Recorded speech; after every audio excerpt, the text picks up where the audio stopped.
menu. A double cheeseburger and small fries for $3.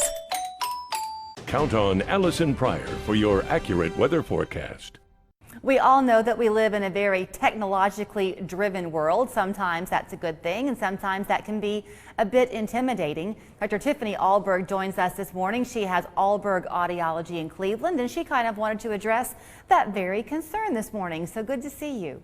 Good to see you too, Julie. So you said you've had a lot of your customers, patients coming in of late being a little bit concerned because the hearing aid industry is embracing the technology sometimes more quickly than we as individual people might want to.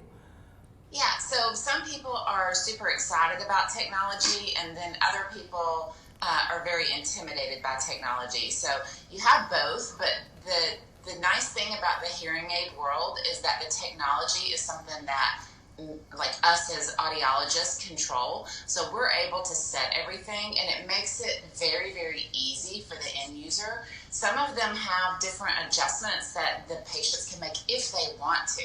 But just because it has the capability of that technology doesn't mean that that person has to utilize some of the technology advancement, the Bluetooth technology or the apps and things like that, just to make the hearing aids work. I think it's a very appropriate conversation for us to have. My mom, I talk about her a lot, but she's 90, and one of my brothers is a Georgia Tech grad, so I don't have to say anything more than that, and he wants so much for her to embrace technology more and more, but she's very resistant to it, and I can see how she might be afraid even to try something like a hearing device that would be better than one a person might be using for fear that it's going to be too complicated.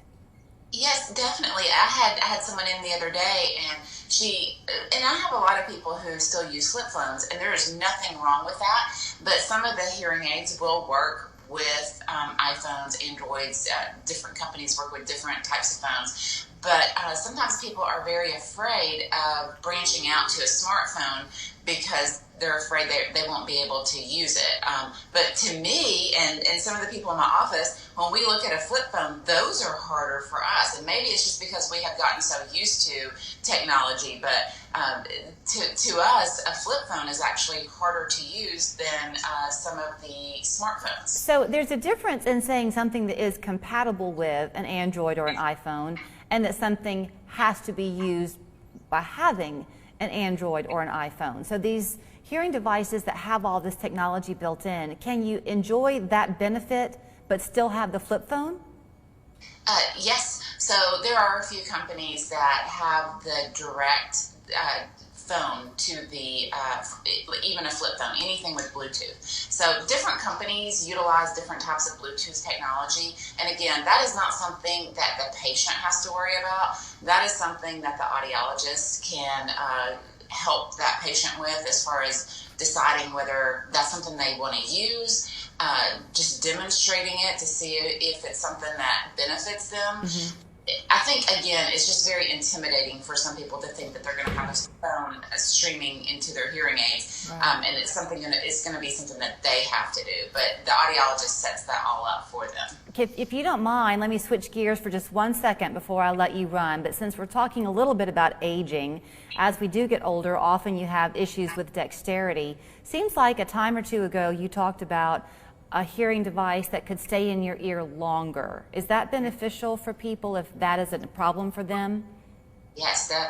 So what we were talking about then was the lyric, and that is something that stays in the ear for up to 90 days. And they come into the office and we replace it, and the battery lasts for the whole. It can be, some people it lasts 6 weeks, and some people it lasts 3 months. So it just depends on the amount of moisture, wax. There's a lot of different elements to that, but it does just stay in the ear. It's on. There is a little remote control that you can use, but you do not have to take it in and out. You don't have to change battery. There's absolutely nothing that person has to do to make that work. And I know that when you purchase a hearing device, you are investing in yourself. They're not completely inexpensive.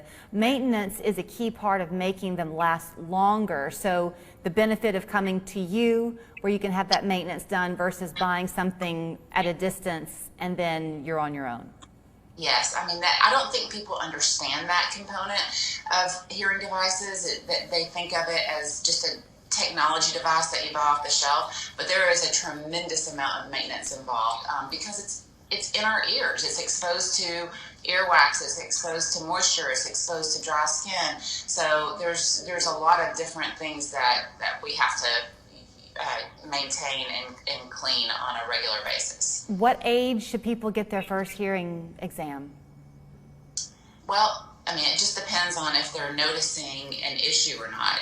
We see people that are very young, but the age that we recommend that everyone have a hearing exam is by the age of 50. Okay. Tiffany, it's always great spending time with you. Thank you so much for joining us this morning. Thank you, Julie. You can talk to her as well, live and in person at her office on Ocoee Street there in Cleveland. Phone number is 641-0956. The website is ahlbergaudiology.com. She'll be happy to help you. I will tell you that she's big on prevention, so if you're going to get out and cut your grass, make sure you put some earphones on to protect that precious hearing. Great to see you again this morning, Tiffany. Good to see you too. Thank you. Same protections to drivers of motorcycles as it does to all